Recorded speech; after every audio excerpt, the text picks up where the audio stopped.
오늘 우리에게 주신 말씀을 통해서 거룩, 우리 인생의 목적이라는 제목으로 하나님의 말씀을 선포하겠습니다.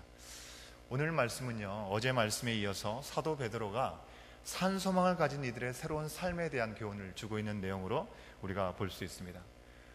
당시 초대교회의 시대적 상황은 교회 공동체가 그리스도인으로서 살기만 하는 것으로도 핍박을 당하는 때였습니다.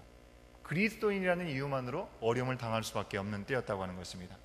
이처럼 그리스도인들은 비록 세상에서 거절당했습니다. 하지만 이제 땅의 사람이 아니라 주님의 말씀처럼 하늘의 사람으로 다시 태어난 그리스도인들이기 때문에 이 그리스도인들은 우리 눈에 보이는 상황과 전혀 다른 보이지 않는 영원한 세계를 확신하면서 살아야 했다고 하는 것입니다. 보이는 것은 어떤 것입니까? 보이는 것, 믿음으로 지켜가는 것, 그것은 자기 자신에게도 그렇고 교회 공동체에도 아무런 유익이 되지 않았습니다. 믿음을 고백하는 것이 오히려 자신에게 큰 해를 당하게 되는 일이었다고 하는 것입니다. 상황은 그렇습니다. 하지만 보이지 않는 영원한 삶의 시간을 우리가 두고 볼 때 지금 고난을 감당하는 바로 이 시간은 우리의 믿음이 참인지 거짓인지를 증명하는 시간이 되는 것이고 하나님을 향한 온전한 믿음을 단단하게 연단하는 기회가 되었다고 하는 것입니다. 그런 믿음 안에서 장차받을 칭찬, 영광, 이 존귀를 소망해야 된다고 우리는 어제 말씀을 통해서 확인했습니다. 오늘 말씀은요, 바로 이러한 소망의 삶이 실제로 우리의 삶 가운데 어떻게 표현되어야 되는지를 말씀하고 있는 말씀입니다. 믿음으로 인한 구원, 그리고 구원으로 인한 우리의 거룩한 행위, 이 두 개의 관계를 우리에게 설명해 주는 것입니다. 먼저 사도 베드로는 믿음으로 인한 구원에 대해서 우리에게 말씀해 주고 있습니다. 지금 이 편지를 받으면서 사도 베드로의 말씀을 전해 듣는 이 소아시아 지역의 성도들의 경우는 직접 예수님을 본 적이 없다고 하는 것입니다. 그리고 죽음의 이기와 고통의 삶의 현장 속에서 여전히 예수님을 보지 못하고 있는 것입니다. 만약에 이 소아시아 교회 성도들이 예수님을 직접 볼 수 있었다고 한다면, 그리고 예수님의 제자 중에 예수님을 믿지 못하고 의심이 많았던 도마처럼 예수님께서 십자가에 달리셨던 그 흔적들을 보고 만질 수 있었다고 한다면 그들 또한 나의 주 나의 하나님이라는 고백을 하면서 이런 어떤 어려움이 왔을 때도 흔들리지 않는 믿음을 지킬 수 있었을 것입니다. 하지만 목숨이 위험한 이 상황에서도 여전히 보여지지 않으시는 하나님, 전해 듣는 그 예수님을 믿어야 하니 얼마나 주님을 직접 보고 싶은 마음이 그들 가운데 간절했을 것인지 우리는 생각해 볼 수 있는 것이죠. 이런 상황을 아는 베드로였기 때문에 보지 않고 믿는 그 믿음을 가지고 주님을 사랑하는 그들의 모습을 격려하고 칭찬하고 있는 것입니다. 더욱더 베드로에게는 그 마음이 더 간절하고 처절했을 것입니다. 왜 그렇습니까? 베드로는 오랜 시간 동안 예수님과 함께 먹고 마시면서 함께 지냈던 사람이었습니다. 그럼에도 불구하고 예수님을 직접 봤음에도 불구하고 한때 정말 주님을 3번이나 부인했던 자신의 연약함을 알고 있었기 때문에 핍박 중에도 보지 못한 예수 그리스도를 고백하는 그들의 믿음을 격려할 수밖에 없는 것이죠. 얼마나 귀하게 여겼겠습니까? 베드로는 그 귀한 믿음을 가진 이 소아시아 성도들을 향해서 그 믿음의 결과로 영혼의 구원을 받았다라고 말씀하고 있는 것입니다. 그런 베드로의 심정을 가지고 우리가 아까 읽었던 8절과 9절 말씀을 다시 한번 읽어보기를 원합니다. 8절과 9절입니다. 시작. 예수를 너희가 보지 못하였으나 사랑하는도다. 이제도 보지 못하나 믿고 말할 수 없는 영광스러운 즐거움으로 기뻐하니 믿음의 결국 곧 영혼의 구원을 받음이라. 이제 베드로는 이 귀한 성도들이 얻은 구원이 하나님께서 오래전부터 계획하신, 그래서 택하신 사람들을 통해서 알려주신 약속이라는 것을 다시 한번 우리에게 말씀해주고 있습니다. 이 구원의 약속에 대한 선포, 이 선포를 감당했던 선지자들조차도 자신의 시대에는 그 일이 성취되는 것을 보지 못했던 사람들입니다. 하지만 분명히 하나님의 영에 이끌려서 그리스도께서 고난과 영광에 참여하실 것이라는 것을 예언했습니다. 그리고 그 예언대로 지금 그리스도인들은 그 약속이 자신들을 위해서 성취되어 가고 있는 것을 듣고 있고 믿고 있고 그 영광스러움 가운데 즐거움에 기뻐하고 있다라고 성경은 기록하고 있습니다. 그리스도의 구원이 성취되었고 믿음으로 이 구원에 이른다는 복된 소식은 천사들이 들어도 흠모할 만한 일이라고 성경은 기록하고 있습니다. 10절부터 12절의 말씀을 읽으면서 우리가 이런 내용을 확인해 보기를 원하는데요. 10절부터 12절입니다. 시작. 이 구원에 대하여는 너에게 임할 은혜를 예언하던 선지자들이 연구하고 부지런히 살펴서 자기 속에 계신 그리스도의 영이 그 받으실 고난과 후에 받으실 영광을 미리 증언하여 누구를 또는 어떠한 때를 지시하시는지 상고하니라. 이 섬긴 바가 자기를 위한 것이 아니요 너희를 위한 것임이 계시로 알게 되었으니 이것은 하늘로부터 보내신 성령을 힘입어 복음을 전하는 자들로 이제 너희에게 알린 것이요 천사들도 살펴보기를 원하는 것이니라. 이렇게 기록하고 있습니다. 지금 그리스도인들은 비록 죽음의 협박 가운데 그리고 핍박 가운데 고난을 당하고 있습니다. 이 고난과 비교할 수 없는 복된 구원, 그 영광이 예비되어 있다는 그 사실을 다시 한번 베드로는 확증해 주면서 이제 믿음으로 인한 구원을 받은 너희들이, 여러분들이 어떻게 구원받은 사람에 합당한 거룩한 삶으로 나갈 수 있을지를 설명해 주고 있는 것입니다. 13절부터 15절 말씀 함께 읽습니다. 시작. 그러므로 너희 마음의 허리를 동이고 근신하여 예수 그리스도께서 나타나실 때 너희에게 가져다 주실 은혜를 온전히 바랄지어다.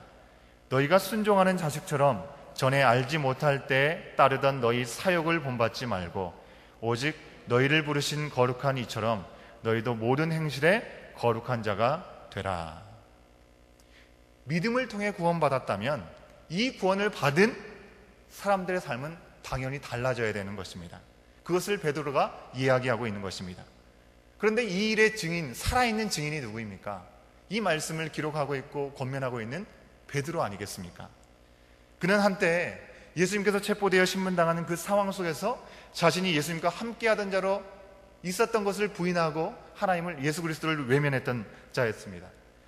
믿음을 저버리고 예수님과 상관이 없는 그 삶을 그는 실제로 그의 삶 가운데 경험했습니다. 그리고 예수님께서 십자가에서 죽으시고 부활하신 그 후에도 너무나 두려운 나머지 문을 꼭꼭 걸어 잠그고 숨어 있었던 사람이라고 하는 것입니다. 그게 바로 예수 그리스도를 온전히 만나기 전에 베드로의 모습이었다고 하는 것입니다. 하지만 우리 주님께서 약속하신 대로 다시 살아나셔서 베드로에게 찾아오셨습니다. 그들의 필요를 채우시고 평강이 있을지어다 권면해 주셨습니다. 그뿐만 아니라 갈릴리까지 직접 찾아가셔서 그들에게 먹을 것을 준비해 주시면서 베드로에게 새로운 사명을 주시지 않으셨습니까? 내 양을 먹이라, 내 양을 치라, 내 양을 먹이라라는 새로운 소명을 베드로에게 주님께서 부여해 주셨습니다. 그 말씀을 받았을 때 베드로는 전혀 다른 인생으로 변화되어서 지금 고난 중에 있는 성도들에게 예수 그리스도에 대한 소망을 선포하고 있는 것입니다. 그는 전에 자신과 가족의 인생을 위해서 그저 고기를 낚는 어부에 불과했습니다. 하지만 이제 예수님의 말씀하신 대로 사람을 낚는 어부가 되었습니다. 예수님의 양인 여러 영혼들을 생명의 양식으로 채우는 사람이 되었다고 하는 것입니다. 구원으로 인해서 전혀 달라진 그의 삶을 살고 있는 이 베드로가 지금 고난 중에 흔들릴 수밖에 없는 이 성도들을 향해서 지금은 볼 수 없지만 그 그리스도께서 약속하신 대로 분명히 다시 오실 것이고 나타나서 보여주시는 그 시간에 누릴 은혜를 기대하면서 소망을 가지고 온전히 주님을 바라보라고 권면하고 있는 것입니다. 예수님께서 다시 오셨을 때 예수님이 원하시는 모습으로 우리가 기쁘게 맞이하기 위해서 지금의 삶이 구원받는 사람의 합당한 삶을 살아야 된다고 말씀하고 있는 것입니다. 전에 예수님을 알지 못할 때 하나님과 상관없이 등지고 살고 있었던 사람들이었기 때문에 하나님을 알지도 못했던 사람들이었고 그리고 순종할 수도 없었다고 하는 것입니다. 하지만 이제는 예수 그리스도를 통해서 모든 죄의 문제가 해결되었고 장애물들이 다 해결되었기 때문에 아버지 하나님의 자녀가 된 그 모습을 쫓아서 자녀다운 삶을 살아야 된다고 말씀하고 있는 것입니다. 당시의 성도들이 믿는 그 아버지, 오늘 살아가는 우리가 믿는 하나님 아버지, 그분은 어떤 분이십니까? 우리를 위해서 자기 아들을 내어주신 분 아니십니까? 그러기에 우리도 아버지의 자녀답게 우리 자신의 이기적인 욕심, 그 욕망을 따라가는 삶을 사는 것에만 집중해서는 안 된다고 하는 것입니다. 예수님께서 아버지의 뜻이 무엇인지 그리고 아버지의 자녀의 삶이 무엇인지 직접 인간의 몸을 입고 오셔서 우리에게 본을 보여주시지 않으셨습니까? 본을 보여주시면서 끝까지 우리를 위해서 목숨을 내어주셨기 때문에 우리는 이 아버지의 뜻과 상관없이 그저 우리 눈에 보이는 만족, 그 즐거움을 쫓아 살아가는 모습이 우리 가운데 있다고 한다면 진정 우리가 하나님의 자녀된 모습으로 살아가고 있는 것인지, 아버지의 자녀인지 우리는 돌아볼 수 있어야 된다고 하는 것입니다. 전에는 우리가 하나님을 알지 못하고 예수 그리스도가 우리의 삶의 주인이라는 것을 온전히 고백하지 못할 때는 그저 하고 싶은 대로 살고 싶은 대로 그저 악한 습관대로 살았던 그 모습들, 우리가 버릴 수 없는 모습이었지만, 이제는 우리 예수 그리스도께서 그 악한 모든 습관들까지도 주님을 온전히 의지할 때 해결해 주셨기 때문에 사도 베드로가 말하고 있는 것처럼 이제는 우리가 적극적으로 그저 하나님의 자녀답게 그저 악을 멀리 떠나서 그냥 가만히 있는 모습이 아니라 더 적극적으로 하나님의 자녀다운 모습, 오늘 말씀에서 얘기하는 것처럼 허리를 동이고 근신하여 하나님 앞에 온전히 서가라고 얘기하고 있는 것입니다. 뭘 말하는 것입니까? 쉽게 말하면 마음을 단단히 먹고 정신을 바짝 차리라고 얘기하고 있는 것입니다. 당시의 성도들도 당장에 예수 그리스도만 부인하면 당장에 자신의 삶이 편해질 수 있었다고 하는 것입니다. 목숨이 연관된 것인데 내가 예수 그리스도를 알지 못한다 하면 목숨을 부지할 수 있었던 그들의 모습이었다고 하는 것입니다. 하지만 예수 그리스도가 자신의 삶의 주인이 되었고 하나님이 자신들의 아버지가 되었기 때문에 십자가의 고난, 그 고난의 길을 걸어갈 이유가 분명해졌다고 하는 것입니다. 사역을 따르는 삶은 나 자신도 망하게 하고 다른 사람들도 하나님을 바로 보지 못하게 하는 그런 어리석음 가운데 가게 하는 길이라고 하는 것입니다.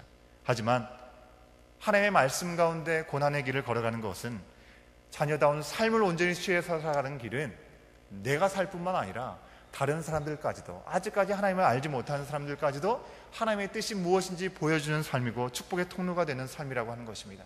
그렇기 때문에 내 행위 속에 하나님을 닮은 거룩한 행위가 드러나야 된다고 말씀하고 있는 것입니다.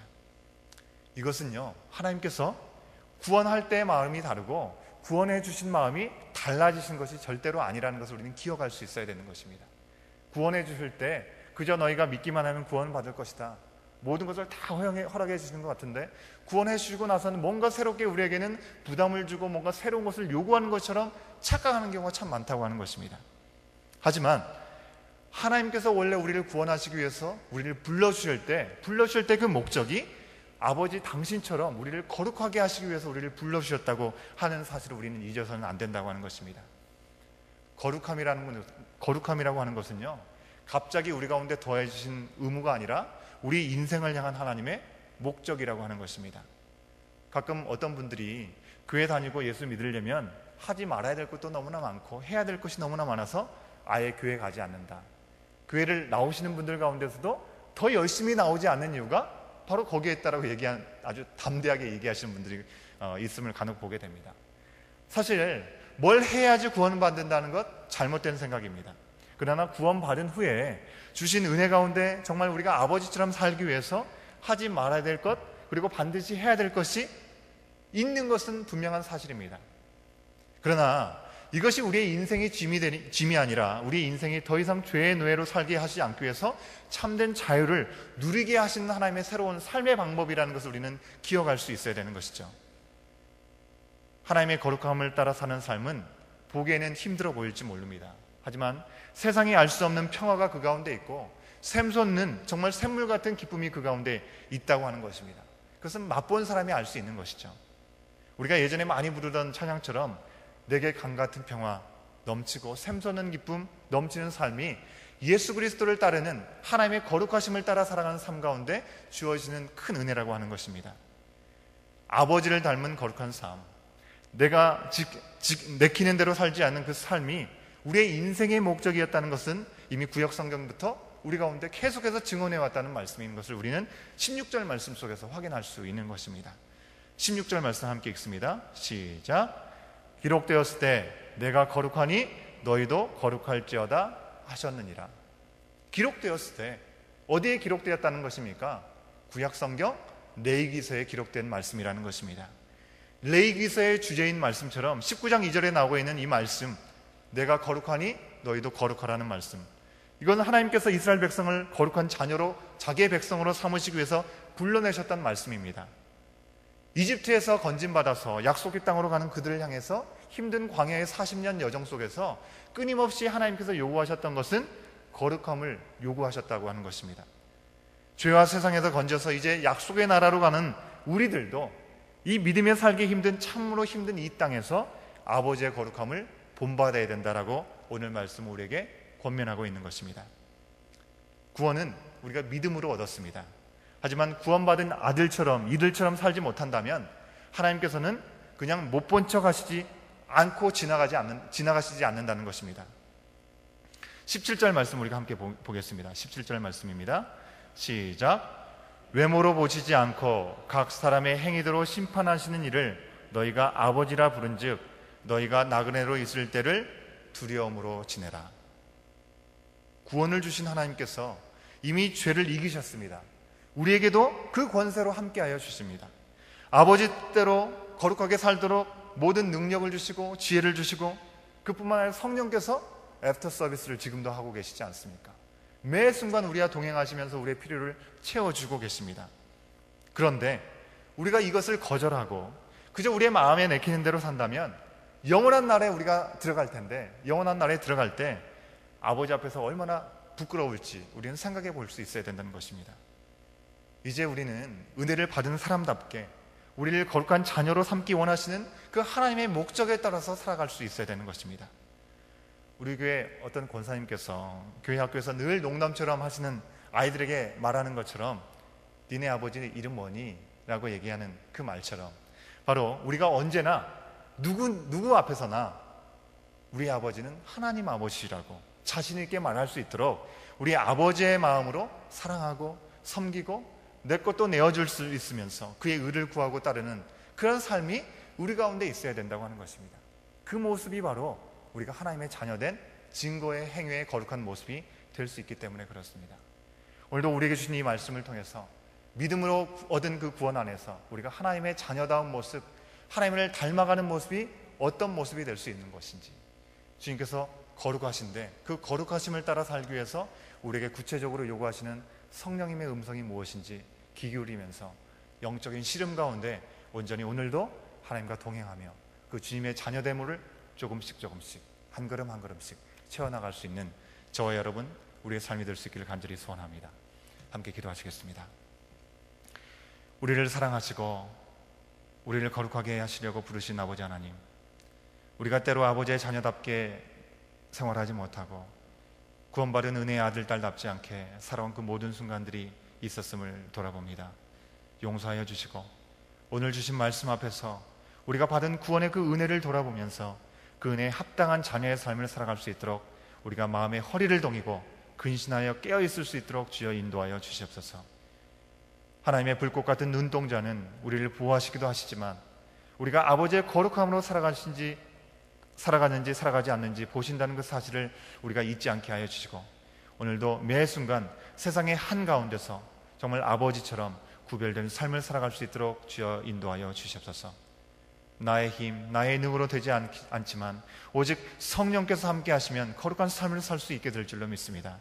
아버지의 거룩함이 나의 삶에, 나의 거룩함이 다른 사람들의 삶에까지 이어갈 수 있도록 오늘 하루도 귀한 복된 하루의 삶이 될 수 있도록 인도하여 주시옵소서. 이 모든 순간까지도 주님 앞에 온전히 맡겨드리며 이 모든 말씀 예수 그리스도의 이름으로 간절히 기도드리옵나이다. 아멘.